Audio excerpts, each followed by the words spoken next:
கர்த்தருடைய பரிசுத்த திருநாமத்திற்கு மகிமை உண்டாவதாக.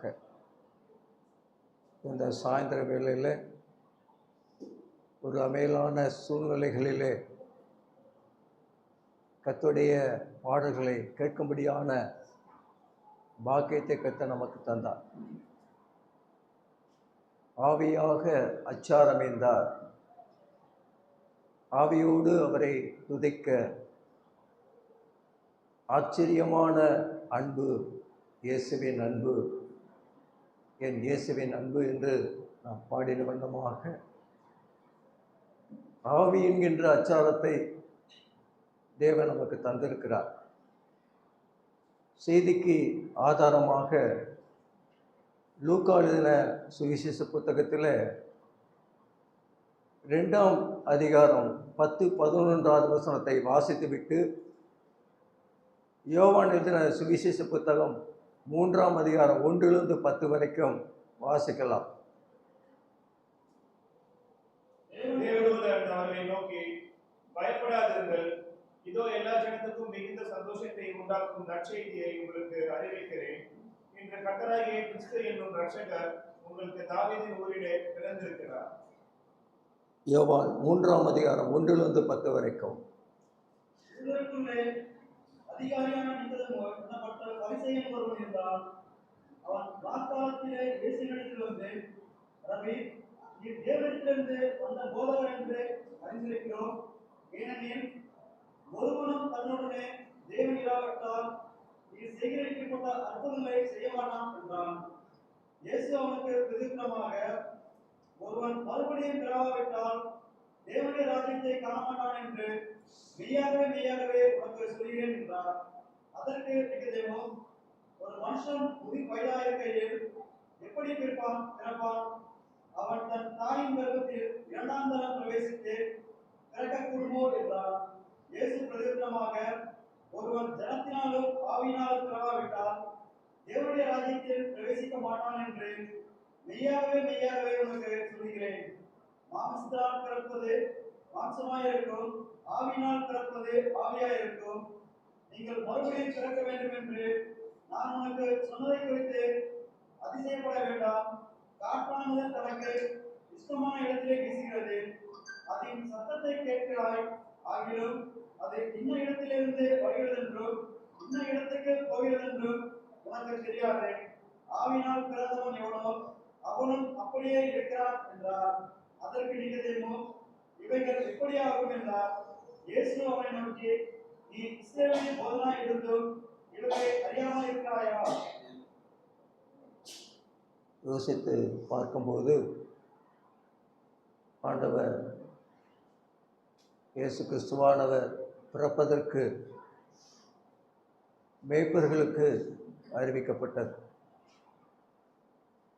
இன்று கர்த்தராகிய இயேசு கிறிஸ்து என்னும் இரட்சகர் உங்கள் தாவீதின் ஊரிலே பிறந்திருக்கிறார், அவரை துணியில் சுற்றியிருக்கின்ற அடையாளம் என்று சொல்லி மேய்ப்பர்களுக்கு அன்றைக்கு அறிவிக்கப்பட்டது.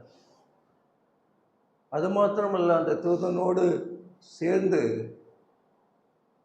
பரமசேனைகள் உன்னத தேவனுக்கு மகிமையும் பூமியிலே சமாதானமும் மனுஷன் மேல் பிரியம் உண்டாவதாக என்று சொல்லி தேவனை என்று துதிக்கக்கூடிய காரியங்களை பார்க்கிறோம். மேய்ப்பர்கள் தூதன் சொன்னபடியே குழந்தையாயிருந்த ஆண்டவர் இயேசு கிறிஸ்துவை மரியாள் யோசேப்பை கண்டு அந்த சங்கதியை அவர்கள் என்ன செய்தார்கள்? பிரசித்தப்படுத்தினார்கள், எல்லாரிடத்திலும் சொன்னார்கள். 2வது நாம் வாசித்தது வண்ணமாக இயேசு அவனுக்கு பிரதியுத்தரமாக, ஒருவன் மறுபடியும் பிறவாவிட்டால் தேவனுடைய ராஜ்யத்தை காண மாட்டான் என்று நான் மெய்யாகவே மெய்யாகவே நான் உங்களுக்கு சொல்லுகிறேன் என்று நிக்கதேமுக்கு சொன்னார். பரிசேயர்களை நிக்கதேமே நினைத்து பார்க்கும்போது அவர் ஒரு யூத அதிகாரியாக இருந்தார். அது மாத்திரமல்ல, தலை சிறந்த ஒரு போதகனாக அவர் இருக்கக்கூடிய காரியங்களை பார்க்கிறோம். ஆனாலும் கூட ஆண்டவர் இயேசு கிறிஸ்துவை அவன் காண இரவு வேளையிலே அவரை தேடி வரக்கூடிய நிலைமைகளை நாம் பார்க்கிறோம். பரிசேயருடைய வாழ்க்கையிலே பார்க்கும்போது நியாயப்பிரமாணத்தை திறன்பட கற்றவர்கள், அவர்களுக்கென்று விசுவாச பிரமாணம் உண்டு. தன்னை காட்டிலும் ஏழையாக இருக்கக்கூடியவர்களை அற்பமாக எண்ணக்கூடியவர்கள் பரிசேயர்கள். யூத ஜனங்கள் மத்தியிலே மற்றவர்களை அவர்கள் அற்பமாக எண்ணக்கூடிய காரியங்கள் இருந்தது. நமக்கு ஒரு ஆத்மா இருக்கிறது, அது அழிவில்லாதது. மரணத்துக்கு பின்பதாக அது நித்திய மகிழ்ச்சிக்கும் அல்லது நித்திய தண்டனைக்கும் அது கடந்து செல்லும் என்று சொல்லி அவர் நம்பக்கூடியவர்களாக இருந்தார்கள். மரணத்துக்கு பின்பதாக மனிதனுக்கு உயிர்த்தெழுதல் உண்டு என்பதை அவர்கள் விசுவாசிக்கக்கூடியவர்களாக இருந்தார்கள். சடங்காச்சாரங்கள், ஆச்சாரங்கள், பாரம்பரியங்கள், வீதியில நின்று ஜெபிக்கக்கூடியவர்கள், பெருமையான காரியங்களை பேசக்கூடியவர்கள், 4 பேர் தெரியும் வண்ணமாக தான தர்மங்களை செய்யக்கூடியவர்கள், வியாழக்கிழமையிலே திங்கட்கிழமைகளிலே அவர்கள் உபவாசம் இருந்து ஜெபிக்கக்கூடியவர்களாக இருந்தார்கள். வியாழக்கிழமை மோசே என்ன செய்கிறார்? சினாய் மலையிலே 40 நாள் அளவும் இருந்து தேவனுடைய வார்த்தைகளை அவர் பெற்றுக்கொண்டார், நியாயப்பிரமாணத்தை பெற்றுக்கொண்டார். திங்கட்கிழமையிலே அவர் என்ன செய்கிறார்? சினாய் மலையிலிருந்து இறங்கி வருகிறார். அதனால் அவர்கள் என்ன செய்வார்கள் என்றால், 2 வாரத்துக்கு 2 முறை அவர்கள் உபவாசிக்கக்கூடிய காரியங்களிலே ஈடுபடக்கூடியவர்களாக இருந்தார். தசம பாகம் செலுத்தக்கூடியவர்களாக காணப்பட்டார்கள். தன்னுடைய தாய் தகப்பனுக்கு உதவி செய்யவில்லை என்றாலும் கூட ஒரு பணத்தை கொடுத்து இது உனக்கு வைத்துக்கொள் என்று சொல்லி தாய் தந்தையரை நிலைமையில் அவர்கள் இருக்கக்கூடியவர்களாக காணப்பட்டார்கள். அது மாத்திரமல்ல, அவர்கள் உள்ளத்தில் வீரியன் பாம்பு குட்டிகளாக வெள்ளையடிக்கப்பட்ட கல்லறைகளாக இருக்கிறார்கள் என்று ஆண்டவர் அவர்களை சாடினார். சதுசேயர்களும் அப்படிதான், வேதப்பாரர்களும் அப்படிதான்.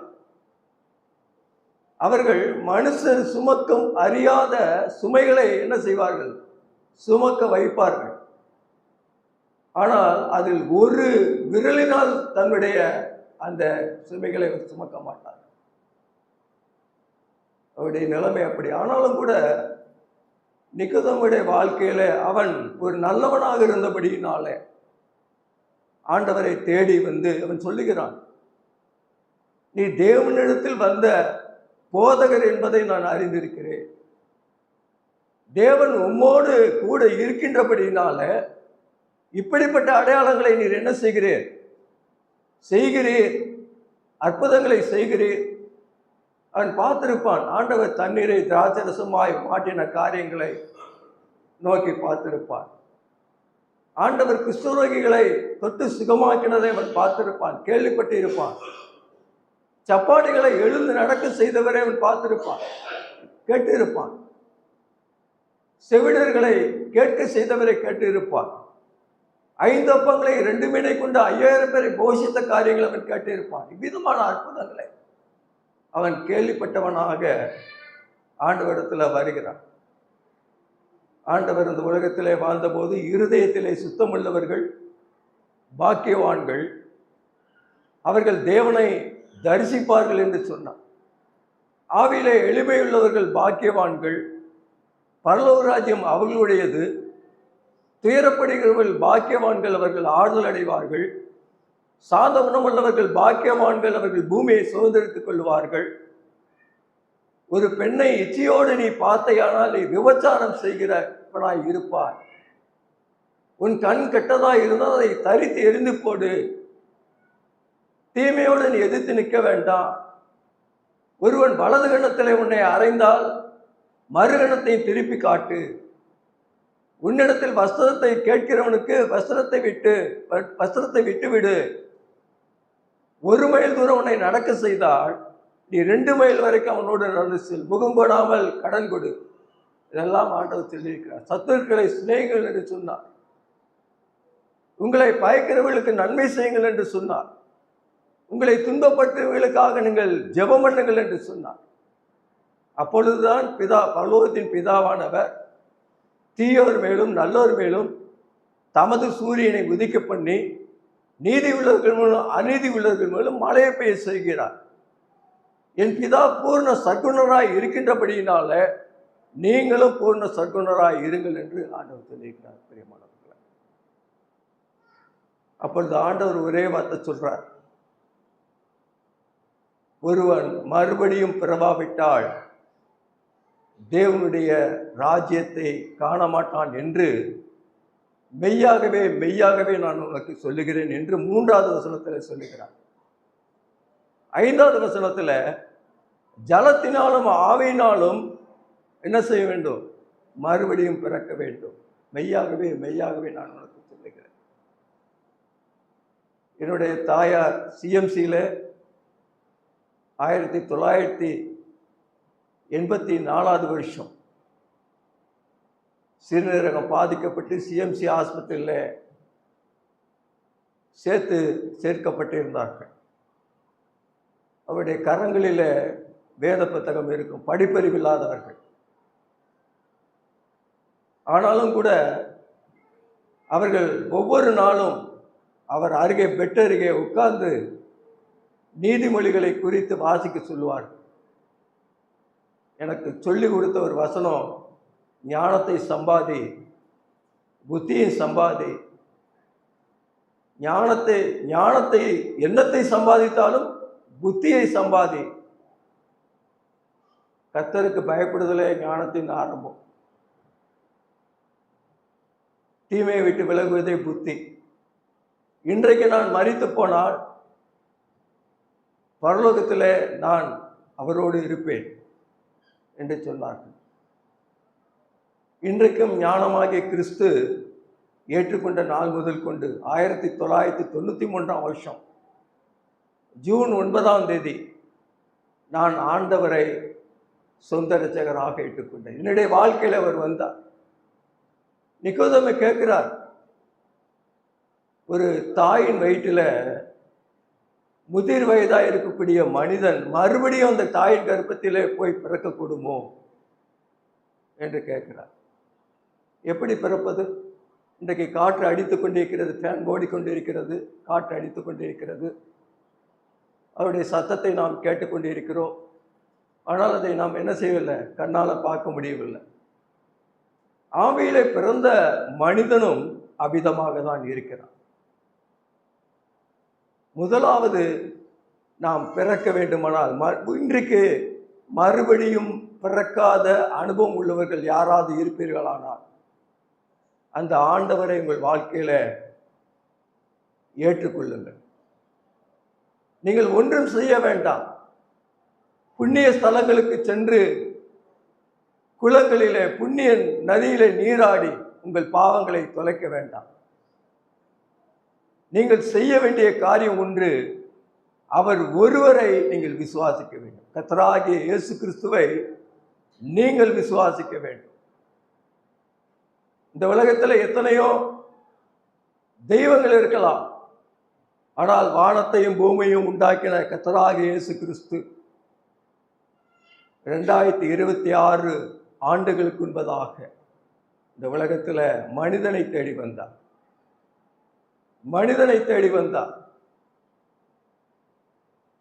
இன்றைக்கு மனிதனை தேடி யாராவது வருவார்களா? காசு பணம் அதிகமாக இருந்தால் அவன் பக்கத்தில் என்ன செய்வாங்க, கூட்டம் நிறையா இருக்கும். பார்த்துருக்கீங்களா? ஒரு ஏழையாக இருந்தால் அவன் பக்கத்தில் யாரும் போக மாட்டான். ஐஸ்வர்ய சம்பனராக இருக்கக்கூடிய தேவன், தங்கமயமான நாட்டிலே வாழக்கூடியவர், ஒளிமயமான நாட்டிலே இருக்கக்கூடியவர், பிதாவாகிய தேவனோடு இருக்கக்கூடியவர், சேனைகளின் கர்த்தர் பரிசுத்தர் பரிசுத்தர் பரிசுத்தர் என்று கிருபைகளும் சிராபங்களும் போற்றக்கூடிய தேவன். ஆனாலும் கூட இந்த உலகத்தில் வந்தது எவ்வளவு ஆச்சரியம் பார்த்தீங்களா? இன்றைக்கு உங்கள் உள்ளத்திலே ஆண்டவர் பிறந்திருக்கிறார். அன்றைக்கு பெத்லகேமிலே ஒரு மாட்டு தொழுவத்திலே ஆண்டவர் பிறந்தார். சத்திரத்தில் அவருக்கு இடமில்லை. சத்திரத்தில் அவருக்கு இடம் இல்லை. மாட்டு தொழுவத்தின் முன்னணியிலே அவர் கடத்தப்பட்டார். துணிகளால் சுற்றப்பட்டார். யோசித்து பாருங்க, எந்த ஒரு தேவனாவது என்ன செய்ய முடியாது? இறங்கி வர முடியுமா? நம்முடைய தேவன் இறங்கி வந்தார். அதை நீங்கள் நம்ப வேண்டும். எதற்காக வந்தார்? இயேசுயா அவர் தமது ஜனங்களின் பாவங்களை நீக்கி அவர் என்ன செய்கிறார்? அவர் நம்மை ரட்சிப்பார். பாவங்களை நீக்கக்கூடியவர் ஆண்டவராக இயேசு கிறிஸ்து. அவருடைய நாமத்தின் பெயர் பாவங்களை மன்னித்து ரட்சிக்கக்கூடியவர் என்பது அர்த்தம். அவரை நீங்கள் முழுமையாக விசுவாசிக்கிறீர்களா? இந்த உலகத்திலே அவர் எல்லா விதமான அற்புதங்களையும் செய்த பின்பதாக வேலை வந்தபோது அந்த கொல்கதாவின் மலையிலே 2 கல்லர்கள் நடுவிலே தலையிலே சிரசிலே முள்ளான கீடங்கள் அவருக்கு சூட்டினார். அவருடைய கரங்கள் கால்கள் ஆணிகளால் கடாவப்பட்டது. அவர் விழாவினால் ஈட்டினால் குத்தப்பட்டார். நிந்தைகளையும் அவமானங்களையும் அவர் சகிக்கக்கூடியவராக காணப்பட்டார். எவ்விதமாக பேசியிருப்பார்கள், பரியாசம் பண்ணி இருப்பார்கள். ஆனாலும் பிதாவை இவர்களுக்கு மன்னியும் என்று சொன்னார். சில வேளை ஜீவனை விட்டார். நிக்கோதேமு தான் என்ன செய்கிறாரு? நீங்கள் யோவான் 19, 39, 40, 41 நீங்கள் வாசித்து பார்த்தீங்கன்னா, அரிமத்தையா ஊரானாகிய யோசேப்பு அந்தரங்கமான சீசன். அவன் என்ன செய்கிறான்? ஆண்டவர் மரித்து போன பின்பதாக பிலாத்துவிடத்தில் போய் கேட்குறான், ஆண்டவருடைய சரீரத்தை கொடுத்துருங்க ஐயா அப்படின்னு கேட்குறான். உடனே அவன் பிலாத்து என்ன செய்கிறான்? அவர் இறந்து விட்டாரா? தாராளமாக நீ அவருடைய சரீரத்தை எடுத்துக்கொள் என்று சொன்னபோது அவன் அந்த சரீரத்தை இறக்கி அந்த ராத்திரியில் வந்த நிக்கோதேமு என்ன செய்கிறாரு? வெள்ளை பழமும் கரிய பழமும் கலந்த 100 ராத்தல் கொண்டு வந்தான்.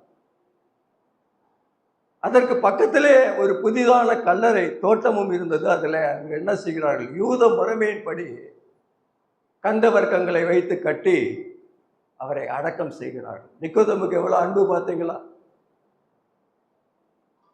யோசித்து பாருங்க.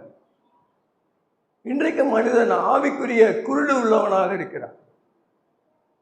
தேவனுடைய சாயலாய் இருக்கின்ற கிறிஸ்துவின் மகிமையான சுவிசேஷத்தின் ஒளி அவிசுவாசிகளாகி அவர்களுக்கு பிரகாசமாய் இராமல் இந்த பிரபஞ்சத்தின் தேவனானவன் அவருடைய மனதை கூடாக்கினான். இன்றைக்கு எத்தனை பேர் இருக்கிறாங்க? நாங்கள் சர்ச்சு முடிஞ்சு போயிட்டு இருக்கோம். பிஏபி இறந்து போறார், பின்னாடி கார் வருகிறது. இங்கு தான் அடக்கம் இன்னைக்கு எரித்திருக்கிறார்கள். போகிற வழியிலே பார்த்தோம், விஏபி என்று போடப்பட்டு இருந்தது. அந்த மனிதனுக்கு யாராவது சுவிசேஷம் சொல்லி, என்னுடைய நிலைமையை நினைச்சு பார்த்தேன், சுவிசேஷம் அவருக்கு அறிவித்திருப்பார்களா? விஏபி எல்லாம் ஒன்றும் கிடையாது. வெரி இம்பார்ட்டன்ட் பர்சன் நம்முடைய ஆண்டவராக இயேசு கிறிஸ்து ஒருவர் பிரியமானவர். நீங்கள் அவரை முதலாவது விசுவாசிக்க வேண்டும். தேவன் அவரை மரித்தோரிலிருந்து எழுப்பினார் என்று நீங்கள் விசுவாசித்தால் நீங்கள் என்ன செய்வீங்க? ரட்சிக்கப்படுவீர்கள். உங்களுடைய உள்ளத்தில் புதிதான ஆவி, பரிசுத்த ஆவியானவர் வந்து தங்குவார். அந்த அனுபவம் உங்களுக்கு இருக்கா? உலக மனுஷனுக்கு நமக்கு வித்தியாசம் இருக்குங்க. நமக்கு ரெட்ட மனுஷன் இருக்கிறான். மாம்சம் ஆவிக்கு விரோதமாக போராடும், ஆவி மாம்சத்துக்கு விரோதமாக போராடும். ஒன்று பரிசுத்த ஆவியானவர் இருப்பார். தவறு செய்யும் போது நம்மை அவர் கண்டித்து உணர்த்துவார். அப்ப என்ன செய்வோம்? நம்முடைய இருதயத்தை நம்ம என்ன செஞ்சுக்குவோம்? அடைச்சி வச்சுக்குவோம். பார்த்துருக்கீங்களா? மறுபடியும் பிறந்திருக்க வேண்டும். ஆண்டவர் என்றைக்கு நீ ஆண்டவர் எனக்காக சிலுவையிலே மரித்து உயிரோடு எழுந்தார், அவருடைய இரத்தத்தினாலே என்னுடைய பாவங்கள் மன்னிக்கப்பட்டது, என்று அவரிடத்தில் நீ உன் பாவங்களை அறிக்கையிட்டு அவரை நீ ஏற்றுக்கொள்ளும் போது, அவரை விசுவாசிக்கும் போது என்ன செய்வ? ரட்சிக்கப்படுவ, மறுபடியும் பிறந்திருப்ப. அதான் சொல்றாருல, அவருடைய நாமத்தின் மேல் விசுவாசம் உள்ளவர்களாய் அவரை ஏற்றுக்கொண்டவர்கள் எத்தனை பேர்களோ அத்தனை பேர்களும் தேவனுடைய பிள்ளைகள் ஆகும்படி அவர்களுக்கு அதிகாரம் கொடுத்தார். யாருக்கு அதிகாரம் கொடுக்கிறாரு? அவரை விசுவாசிக்கிறவர்களுக்கு தேவனுடைய பிள்ளைகள் என்ற அதிகாரத்தை கொடுக்கிறார். அவர்கள் இரத்தத்தினாலாவது மனுஷ சித்தத்தினாலாவது புருஷனுடைய சித்தத்தினாலாவது பிறவாமல் தேவனாலே பிறந்தவர்கள். 1 யோவான் 12:13 போடப்பட்டிருக்கிறது. அந்த வார்த்தை மாம்சமாகி கிருபையும் சத்தியமும் நிறைந்தவராக நமக்குள்ளாக வாசமாயிருக்கிறார். அதை மறந்து விடக்கூடாது. நம்ம நினைக்கிறோம் உலக மனுஷன் பெரிய ஆளாக இருந்துட்டான்னா அவர் தான் பெரியவர், நம்மலாம் ஒன்றும் இல்லை. அப்படி இல்லை. ஆண்டவருடைய பார்வை நம்ம ஏறப்பட்டவர்கள். ஏழை பணக்காரன் இருக்கலாம். உலகத்தில் இருள் இருக்கும், வெளிச்சம் இருக்கும். பணக்காரன் இருப்பான், ஏழை இருப்பான். துன்பம் இருக்கும், கஷ்டம் இருக்கும், இன்பம் இருக்கும். எல்லாம் 2 இருக்கு. பகல் இருந்தால் இரவு வருது, இரவு போனால் பகல் வருது. எல்லாமே 2. அதே போல ஆண்டவர் இயேசு கிறிஸ்துவை நீ உள்ளத்தில் ஏற்றுக்கொண்டால் மறுபடியும் பிறந்திருப்பே. ஆனால் உனக்கு பரலோக வாழ்க்கை ஆண்டவர் கொடுப்பார். இல்லை என்றால் அவரை விசுவாசித்து அவர் ஏற்றுக்கொள்ளவில்லை என்றால் நரகம் என்று சொல்லக்கூடிய அக்னியும் கண்ணகிரியின் கடலில் என்ன செய்வ? நீ வெந்தழிவாய், நித்திய காலமாய் வெந்தழிவாய். அதை நீ மறந்து விடக்கூடாது. முதலாவது அவரை விசுவாசித்து உள்ளத்தில் ஏற்றுக்கொள்ள வேண்டும். பரிசுத்த ஆவியானவர் என்ன செய்வார்? நம்முடைய உள்ளத்தில் வந்து தங்குவார். ரட்சிப்பின் சுவிசேஷமாகிய சத்தியவசனத்தை நீங்கள் கேட்டபோது பரிசுத்த ஆவியானவர்னால நீங்கள் முத்திரை போடப்பட்டீர்கள். எபேசர் 1:13 போடப்பட்டிருக்கிறது. பரிசுத்த ஆவியானவரை நாம் ஒருபோதும் துக்கப்படுத்தக்கூடாது. காலையில் எழுந்து ஜெபிக்கிறோமா? ஆண்டவருடைய சத்தத்தை கேட்குறோமா? அதிகாலையில் எழுந்து ஆண்டவருடைய பாதத்தில் வேதத்தை வைத்து பாடல்களை பாடி வேத வசனங்களை தியானித்து அவருடைய சமூகத்தில் நாம் ஜெபிக்கிறோமா? அவருடைய சத்தத்தை கேட்குறோமா? என்னை சிநேகிக்கிறவர்களை நான் சிநேகிக்கிறேன், அதிகாலையில் என்னை தேடுகிறவர்கள் என்னை கண்டடைவார்கள். என்றைக்கு ஒரு மனுஷன் மறுபடியும் பிறந்திருப்பானால் அவனுடைய வாழ்க்கையில வேத வாசிப்பு இருக்கும். கர்த்தருடைய வேதத்தின்படி நடக்கின்ற உத்தம மார்க்கத்தார் பாக்கியவான்கள். அதன்படி நடக்க வேண்டும். வேத வசனத்தின்படி நாம் நடக்க வேண்டும். 2வதாக அவருடைய வாழ்க்கையில புதிய சிருஷ்டியாக மாற்றப்படுகிறான். 2 கொரிந்தியர் 5:17 ஒருவன் கிறிஸ்துவுக்குள் இருந்தால் புது சிருஷ்டியாய் இருக்கின்றான். பழையவைகள் எல்லாம் ஒழிந்து போயின, எல்லாம் புதிதாயின. ஒரு ராஜா இருந்தார். அந்த ஜனங்களை பார்த்து ரொம்ப பரிதாபப்படுறார். நம்முடைய நாட்டில் இவ்வளோ நன்மைகள் செய்கிறோம், அவங்கெல்லாம் நல்லா சந்தோஷமாக இருக்காங்களா, சமாதானமாக இருக்காங்களா என்று அவருக்கு ஒரு சிந்தனை வந்தது. அப்போ அவர் ஒரு அறிக்கை இடுறார். என் அரண்மனைக்கு இந்த நாளில் வாங்க, என்னிடத்தில் இருக்கிறதெல்லாம் என்ன செய்யுங்க, வந்து நீங்கள் எடுத்துட்டு சந்தோஷமாக எடுத்துகிட்டு போங்க அப்படின்ட்டு சொல்கிறாரு. அப்போ எல்லா ஜனங்களும் வந்து அவங்களுக்கு பிடித்தமான எல்லா பொருட்களையும் எடுத்துகிட்டு போயிட்டாங்க. ஆனால் ஒரு மனுஷன் மாத்திரம் ராஜாவை கையை பிடிச்சிக்கிட்டான். அப்போ பக்கத்தில் இருந்த மந்திரி ராஜாலாம் கேட்குறாங்க, இவ்வளோ பொருள் நான் வச்சிருக்கிறேனே, நீ ஒன்றாவது எடுத்துட்டு நீ போகலாம்ல, நீ சந்தோஷமா இருக்கலாம்ல. அப்போ அவன் சொன்னான், நான் ஒரே ஒரு வார்த்தை சொன்னான், ராஜாவே நீங்கள் எனக்கு எதுவும் கொடுக்க வேண்டாம், ஒரே ஒரு முறை என்னுடைய வீட்டுக்கு வந்துட்டு நீங்கள் போனீங்கன்னா அதுவே எனக்கு போதும் அப்படிங்கிற உடனே ராஜா மந்திரியை பார்த்து மற்றவர்களெல்லாம் பார்த்து சொல்கிறார், அவன் எப்படி இருக்கான் என்ன ஏதுன்ட்டு விசாரித்தா ஒரு குடிசை வீடு, 2 மாடி வீடு, 2 மாடி வீட்டில் 2 உடனே அங்கே இருக்கிறவங்க சொல்கிறாங்க, ராஜாட்ட அவன் குடிசை வீட்டில் இருக்கிறான் ஐயா. உடனே அவர் சொல்கிறாரு, நான் அவனை போய் பார்க்குறனால அவனுடைய வீட்டை நல்லா கட்டி அவனுக்கு என்னென்ன தேவைகளோ எல்லாம் உண்டாக்கி வச்சுட்டு நான் நடந்து வர்றதுக்கு நல்ல பாதைகள் எல்லாம் போடுங்க. அவன் என்ன செய்யணும்? சம்பூர்ணமாக வாழணும். அதே போல தாங்க நம்முடைய இதய வீட்டில் ஆண்டவரை ஏற்றுக்கொள்ளணும். இதயத்தை நம்ம திறந்து கொடுக்குறோமா? இதயத்திலிருந்து பொல்லாத சிந்தனைகள், வேசித்தனங்கள், உபச்சாரங்கள், பெருமைகள், மதிகேடுகள், வன்கண்கள், தூசணங்கள் இவையெல்லாம் புறப்பட்டு வருது. இதுதான் மனுஷனை தீட்டுப்படுத்துது. இதயத்தை நீ சுத்தப்படுத்து. புது சிஷியா இருந்தால் உன்னுடைய இதயத்தை நீ சுத்தப்படுத்து. வாலிபன் தன் வழியை எதினால் செம்மைப்படுத்துவான், உன் வசனத்தினால் தானே என்று சங்கீதக்காரன் சொல்லுகிறார். ஒவ்வொரு நாளும் நம்முடைய இருதயத்தை வசனத்தினால சுத்திகரிக்க வேண்டும். ஒருத்தன் புதிய சிருஷ்டியா இருக்கிறான்னா, புதிய மறுபடியும் பிறந்திருக்கிறானா, அவன் என்ன செய்யணும்? அவனுடைய சரீரம், கண்ணானது எப்படி இருக்கணுமா? தெளிவா இருக்கணும். உன் கண் தெளிவாக இருந்தால் சரீரம் முழுவதும் வெளிச்சமாக இருக்கும். உன் கண் கெட்டதாக இருந்தால் உன் சரீரம் வந்து இருளாக இருக்கும். கண்ணினால் எவ்வளோ பாவம் செய்கிறோம் பார்த்தீங்களா? கைகள், நம்முடைய கைகள் சுத்தமாக இருக்கா? யோசித்து பாருங்க.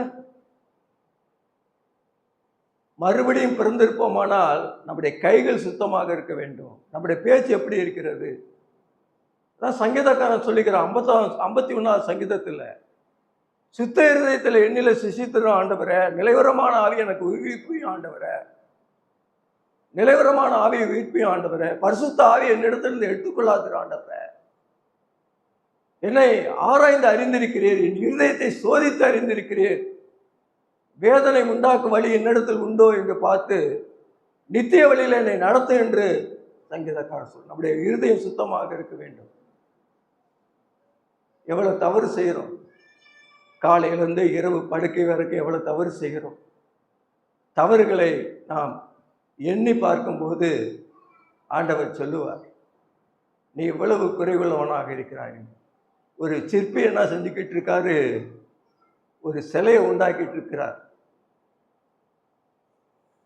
சிலையில மிஸ்டேக் ஆகணும்னா அதை கீழே போட்டுட்டு இன்னொரு சிலையை அவர் என்ன செய்யறாரு? செதுக்கிட்டு இருக்கார். அப்போ ஒருத்தன் ஓடி வந்து கேட்குறான், அந்த சிலை தான் கீழே கிடக்குது இல்லை, உத்து உத்து பார்க்குறான். பார்த்தா ஒரு குறையும் கிடையாது. ஆனால் அந்த மூக்கில் மட்டும் கொஞ்சம் ஒரு கோடு பயங்கரமாக இருந்திருக்கு. உடனே அவன் கேட்டான், அந்த மூக்கில் மட்டும்தானே கோடு மாதிரி விழுந்திருக்கு, ஏன் அதை போட்டு நீ எங்கே வைக்க போகிற சிலையை அப்படின்னு கேட்கும்போது, நான் கோபுரத்தின் உச்சியில் வைக்க போகிறேன் ஐயா. அப்போனா கீழே இருந்து பார்க்குறவங்களுக்கு அந்த இது தெரியாதில்ல, யாருக்குமே தெரியாதில்ல. அப்போ அவன் சொன்னானா, அந்த சிற்பி சொன்னானா, எனக்கு தெரியும்ல, நான் பார்க்குறேன்ல, நான் செஞ்சுருக்கேன்ல. அதே போல தான் நம்முடைய வாழ்க்கையில் ஆண்டவர் நம்ம பார்த்துட்டு இருக்க, நம்முடைய குறைகளை பார்த்து கொண்டு இருக்கிறார். நீதி செய்கின்ற எவனும் தேவனால் பிறந்திருக்கிறான். நீதி செய்கிற எவனும் தேவனால் பிறந்திருக்கிறார். நீதிபரராயிருக்கிறார் கர்த்தர். 1 யோவான் 2:29 போடப்பட்டு, நாம் வாழ்க்கையில நீதி செய்ய வேண்டும், அநீதி செய்யக்கூடாது, மற்றவர்களுக்கு அநீதி செய்யக்கூடாது, நீதியான வாழ்க்கை வாழ வேண்டும். 1 யோவான் 4:7 போடப்பட்டிருக்கிறது, ஒருவருக்கு ஒரு பிரியமானவர்களே, ஒருவருக்கு ஒரு அன்புள்ளவர்களாய் இருங்கள். அன்புள்ளவன் எவனும் தேவனால் பிறந்திருக்கிறார், தேவனை அறிந்திருக்கிறார். அன்பில்லாதவன் தேவனை அறியான், தேவன் அன்பாகவே இருக்கிறார். அன்பு தேவனால் உண்டாயிருக்கிறது. நம்முடைய வாழ்க்கையில் அன்பு இருக்கிறதா? மனதுருக்கம் இருக்கிறதா? உதவி செய்ய முடியாதுன்னா அவங்களுக்காக ஜெபம் பண்ணுங்க. கஷ்டப்படுறாங்களா? உதவி செய்யுங்க. உங்களால் இயன்ற உதவி செய்யுங்க. ஏழைக்கு உதவுகிறவன் கர்த்தருக்கு கடன் கொடுக்கிறான். அவன் கொடுத்ததை அவர் திரும்ப என்ன செய்வாரு? கொடுப்பார். உதவி செய்யுங்க. நீதி செய்கிற எவனும் தேவனால் பிறந்திருக்கிறான். 1 யோவான் 3:9 போடப்பட்டிருக்கிறது, தேவனால் பிறந்த எவனும் பாவம் செய்யான். ஏனெனில் அவருடைய வித்து அவரிடத்துல இருக்கிறது. தேவனால் பிறந்த எவனும் பாவம் செய்ய மாட்டானா? பாவம் செய்யறோம்ல. ஒரு நாளைக்கு எத்தனை பொய் சொல்றோம்? சபையில ஒரு மாதிரியா பேசுவோம், வெளியில போனவொன்னா உலக மனுஷன் மத்தியில் எப்படி பேசுறோம்? இன்றைக்கு நாம் இப்படி இருக்கிறோம், நாளைக்கு எப்படி இருக்கிறோம், மற்ற 6 நாட்கள் எப்படி இருக்கிறோம்? கிறிஸ்தவனாய் இருக்கிறதுனால கிறிஸ்துவை நாம் என்ன செய்யணும்? வெளிப்படுத்த வேண்டும். ஒவ்வொரு நாளும் வெளிப்படுத்த வேண்டும். ஆண்டவர் அதுதான் மறுபடியும் பிறந்த ஒரு அனுபவம். யோசித்து பாருங்க. அநீதி எல்லாம் பாவம் என்று சொல்லப்பட்டிருக்கிறது. நன்மை செய்ய அறிந்தவனாய் இருந்தும் நன்மை செய்யாட்டா அதுவும் பாவம் தான். தீவனை எல்லாம் பாவம் தான். நம்முடைய வாழ்க்கையில மறுபடியும் பிறந்த அனுபவம், என்னுடைய வாழ்க்கையில மறுபடியும் பிறந்த அனுபவம் இருக்கிறது. நம்முடைய ஆவல் என்ன தெரியுங்களா? உன் தேவனை சந்திக்க நீ ஆயத்தப்படு. ஆமோஸ் 4:12. இந்த உலகத்துல காக்கா குஞ்சு கோழி குஞ்சு மாதிரி உலகத்திலேயே நம்ம உழன்று வாழ்ந்து கொண்டு இருக்கக்கூடாது. கழுகை போல வானத்தை அண்ணாந்து பார்க்கக்கூடியவர்களாக என் ஆண்டவர் எப்பொழுது வருவார், எப்பொழுது என்னை அழைத்து செல்லுவார் என்ற சிந்தையோடு நாம் என்ன செய்ய வேண்டும்? இருக்க வேண்டும். நம்முடைய மனவாஞ்சி அப்படிதான். காலையில் அதுதான் நாம் என்ன செய்யணும்? ஆண்டோடைய வருகையை நினைக்கிறோம், அவருடைய பாடு மரணத்தை நினைக்கிறோம். யோசித்து பாருங்க. வீட்டில் பெயிண்ட் அடிக்க வந்திருந்தாங்க 2 பேர் ஆட்சிக்காரங்க, சார்லஸ் வேதகிரீன். அவர்களுக்கு ஆண்டவர் இயேசு கிறிஸ்துவை குறித்து சொல்லி பைபிள் ஆளுக்கு ஒவ்வொன்று கொடுத்து அனுப்பினார். காசு மாத்திரம் இல்லை, காசுக்கு தான் பிரியப்படுகிறார்கள். காசு பொருள், அவனுக்கு காசு. சர்ச்சுக்கு போறையாண்டு சார்லஸ் கிட்ட கேட்கும்போது, கொரோனாவில் என்னுடைய மகள் இறந்து விட்டார், சகாயம் மேரி வயிற்றில் பிள்ளையோடு இறந்து விட்டால், இந்த பிள்ளையை எடுத்து நாங்கள் வளர்த்துக்கிட்டு இருக்கோம். அதுலேருந்து நான் இல்லை, பெரம்பூர் சர்ச்சுக்கு நான் போகிறதில்லை. நான் சொன்னேன், இந்த வேதத்தை இன்றைக்கு கொடுத்திருக்கிறேன், வேதத்தை வாசியுங்கள். 2 பேர் என்ன செய்யுங்க, நாளைக்கு சபைக்கு கடந்து செல்லுங்க. நம்ம எப்படி இருக்கிறோம்?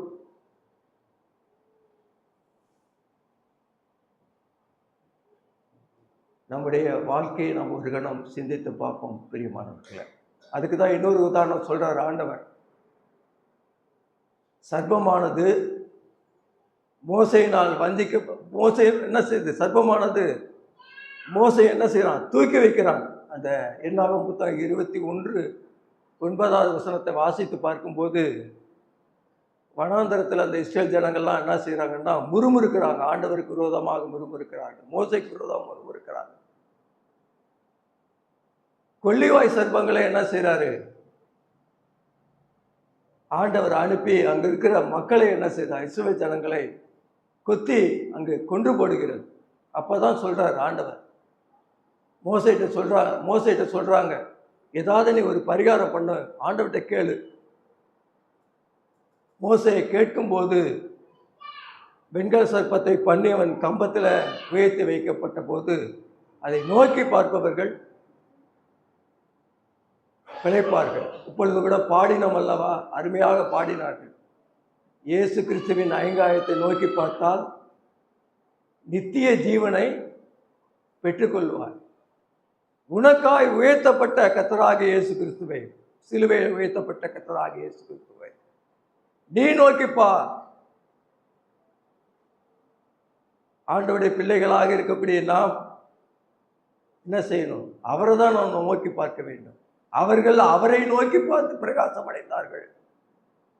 அவர்கள் முகங்கள் என்ன செய்யல? ஒருபோதும் வெட்கப்படாது. அவரை நீ நோக்கி பார்க்கும்போது, ஒவ்வொரு நாளும் அவரை நீ நோக்கி பார்க்கும்போது நீ என்ன செய்வ? உன்னுடைய வாழ்க்கை சந்தோஷமாக இருக்கும். பலவினரை நாம் தாங்கக்கூடியவர்களாக இருக்க வேண்டும். திடனற்றவர்களை நாம் தேட்டக்கூடியவர்களாக இருக்க வேண்டும். ஆவியை அவித்து போடக்கூடாது. எப்போதுமே நாம் சந்தோஷமாக இருக்க வேண்டும்.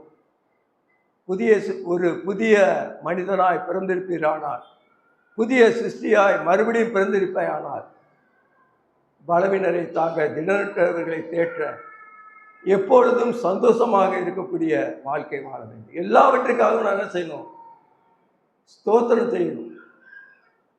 ஆண்டவர் எனக்கு அது கொடுக்கலையே, இது கொடுக்கலையே. ஒன்றும் இல்லாட்டினா ஆண்டவர் என்ன செய்வோம்? முறுமுறுக்கக்கூடியவர்களாக இருக்கணும். கொஞ்சம் அதிகமாக வந்துருச்சுன்னா ஆண்டவர் என்ன செய்கிறோம்? மறந்து விடுகிறோம். வியாதி வந்துருச்சுன்னா என்ன செய்கிறோம்? பைபிளை தலைமாட்டில் வச்சுக்கிறோம். பக்கத்தில் பயம் ஏதாவது வந்துருச்சுன்னா தலைமாட்டில் வச்சுக்கிறோம். பைபிளை எடுத்து வாசிக்க மாட்டோம்.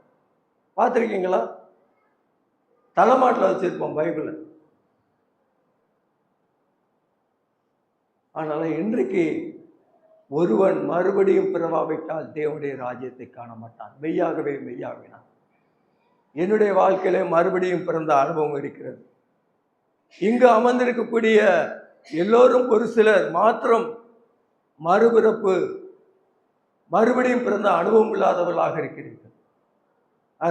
அதனால இன்றைக்கு ஒரு நல்ல ஒரு தீர்மானம் எடுங்கள்.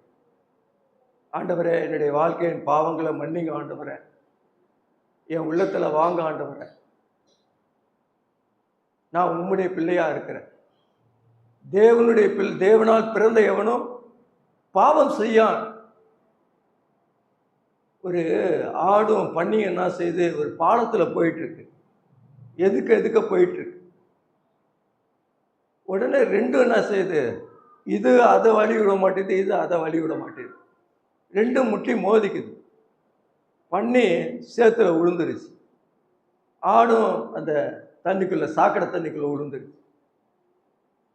உடனே ஆடு என்ன செஞ்சிச்சு? எழுந்து தன்னை சுத்திகரிச்சுக்கிச்சு. எழுந்து தன்னுடைய உடம்பெல்லாம் சுத்தப்படுத்திச்சு. ஆனால் பண்ணி என்ன செய்யுது? சேத்துக்குள்ளாரே கிடக்குது, அந்த பாவச்சேட்டுக்குள்ளாரே. அப்படிதான் மனுஷன் இருக்கான்னு. புரியுதுங்களா? வெள்ளை சட்டை போட்டால் கூட இந்த இதில் டார்க் வந்தால் அழிக்க முடியாது. பார்த்தீங்களா? பையன் சொன்னான், இல்லை அப்பா இல்லைலாம் கோடெல்லாம் போட்டிருக்கப்பா, எப்படி அழிக்க முடியும்? உன் பாவங்களை இயேசு கிறிஸ்துவின் ரத்தம் கழுவும் பிரியமானவர்களே. பாவம் என்கின்ற அந்த ஆண்டவருடைய அந்த இரத்தம் என்கின்ற சவுக்காரத்தினாலே, சோப்பினால் என்னை கழுவினால் உன்னுடைய பாவங்கள் கழுவப்படும். கர்த்தராகிய இயேசு கிறிஸ்துவின் ரத்தம் சகல பாவங்களை நீக்கி நம்மை சுத்திகரிக்கும். நமக்கு பாவம் இல்லை என்போமானால் நம்மை நாமே வஞ்சிக்கிறவர்களாயிருக்கும். சத்தியம் நமக்குள்ள இராது. அதனால் நம்முடைய வாழ்க்கையிலும் கூட, விசுவாசிகளாகி நம்முடைய வாழ்க்கையில் தவறு ஏற்படும் போது ஆண்டவருடைய சமூகத்தில் தன்னை தாழ்த்தி அனுதினமும் அவருடைய இரத்தத்தினாலே நாம் என்ன செய்யணும்? சுத்திகரித்துக் கொள்ள வேண்டும்.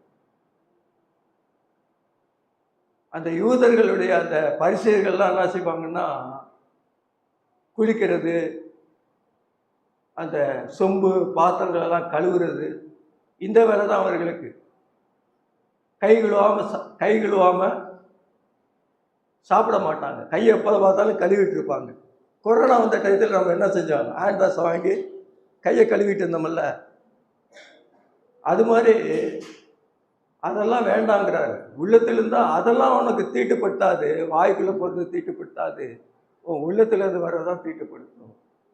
நம்முடைய பேச்சு, நம்முடைய சிந்தைகள், நம்முடைய பார்வைகள் எல்லாம் ஆண்டவருக்கு பிரியமாக இருக்க வேண்டும். பிரியமானவர்கள், அவரே ஆலோசனையிலே ஆச்சரியமானவராக இருக்கிறார். அவரிடத்துல நீ ஆலோசனை கேள். செயலிலே மகத்துவம் உள்ளவராக இருக்கிறார். அவர் நம்மை நடத்துவார். அவர் செயல்களிலே மகத்துவமானவர். மகத்துவமான செயல்களை செய்யக்கூடியவர் கர்த்தராகிய தேவன். அதனால் இதை சிந்தித்துக் கொண்டிருக்கின்ற அருமையானவர்களே, ஆண்டவர் இயேசுவை உள்ளத்தில் ஏற்றுக்கொள்ளாதவர்கள் இருப்பீர்களானால் இன்றைக்கு அந்த ஆண்டவரை உங்கள் வாழ்க்கையிலே சொந்த இரட்சகராக ஏற்றுக்கொள்ளுங்கள். உங்கள் வாழ்க்கையிலே அவர் சந்தோஷத்தையும் சமாதானத்தையும் தருவார். நித்திய வாழ்வையும் தந்து உங்களை ஆசீர்வதிப்பார். இன்னல் நிறைந்த ஏழ்மை கோலும் இயேசு தேவன் ஏன் எடுத்தார்? இந்த உலகம் சொந்தமில்லை இந்த உலகம், சொந்தமில்லை என்ற உண்மையை விளக்க வந்தார், என்ற உண்மையை விளக்க வந்தார். கொல்கோதா மலை மேலே கொலை உண்டார் சிலுவையிலே, இயேசு கொல்கோதா மலை மேலே கொலை உண்டார் சிலுவையிலே. மனித வடிவில் தேவன் தோன்றி மரச்சிலுவையில் உயிர் துறந்தார். மனித பாவம் மன்னிப்படைய, மனித பாவம் மன்னிப்படைய தமது உயிரை தத்தம் செய்தார், தமது உயிரை தத்தம் செய்தார். கொல்கோதா மலை மேலே கொலை உண்டார் சிலுவையிலே, இயேசு கொல்கோதா மலை மேலே கொலை உண்டார் சிலுவையிலே. தேவன் எங்கே, தேவன் எங்கே, தேடும் மாந்தரே வாருங்கள். சிலுவையில் தொங்கும் இயேசுவை பாருங்கள், சிலுவையில் தொங்கும் இயேசுவை பாருங்கள். தேவன் தெரிவார் கண்களிலே, தேவன் தெரிவார் கண்களிலே. கொல்கோதா மலை மேலே கொலை உண்டார் சிலுவையிலே, இயேசு கொல்கோதா மலை மேலே கொலை உண்டார் சிலுவையிலே. தேவனுடைய நாமம் இன்றும் இன்றும் மகிமைப்படுவதாக. ஆமென்.